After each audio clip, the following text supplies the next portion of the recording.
Zone Arctique, la capsule d'actualité du Grand Nord canadien avec Nelly Guidici.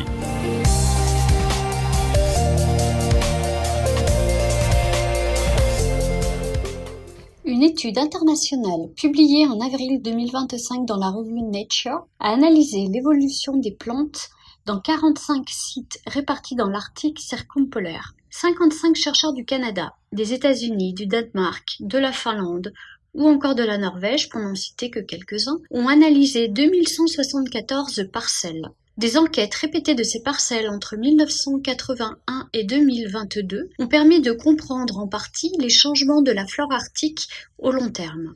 L'étude ne montre pas une perte nette de diversité végétale, ce qui est un point important. Cependant, les changements majeurs concernent la composition des espèces. Par exemple, des plantes boréales migrent vers le nord et remplacent certaines espèces arctiques, ce qui peut donner une impression de diversité stable en nombre, mais avec une modification profonde de l'écosystème.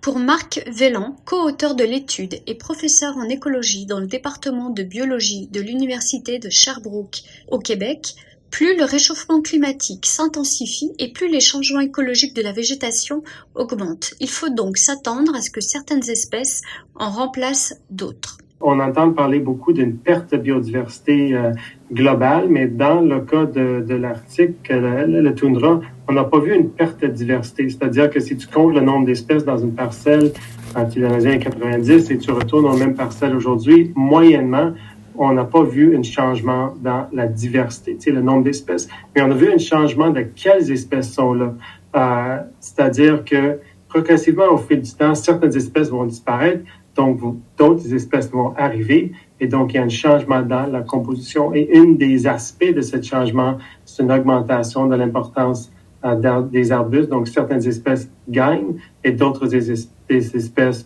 mettons ceux qui sont plus petits, qui sont maintenant dans l'ombre des arbustes, vont disparaître. Noémie Boulanger-Lapointe, professeure de géographie à l'Université de Victoria et co-autrice du rapport, précise qu'il n'y a pas de tendance unique. Certains endroits voient une baisse du nombre d'espèces, d'autres une stabilité. Mais dans l'ensemble, les paysages deviennent plus homogènes, moins variés, car les arbustes prennent plus de place. Ce basculement végétal est loin d'être anodin. En effet, il affecte la biodiversité, les cycles de nutriments, la faune et même les conditions de vie des collectivités du Nord. Enfin, l'un des apports majeurs de cette étude est l'usage de protocoles standardisés depuis plus de 30 ans. Cela a permis aux chercheurs de comparer les sites de manière fiable, malgré leur éloignement et leur diversité géographique. En conclusion, la flore arctique ne disparaît pas, elle se transforme. Ce bouleversement silencieux mais profond reflète l'accélération du changement climatique dans la région arctique, qui est aussi une des régions les plus sensibles de notre planète.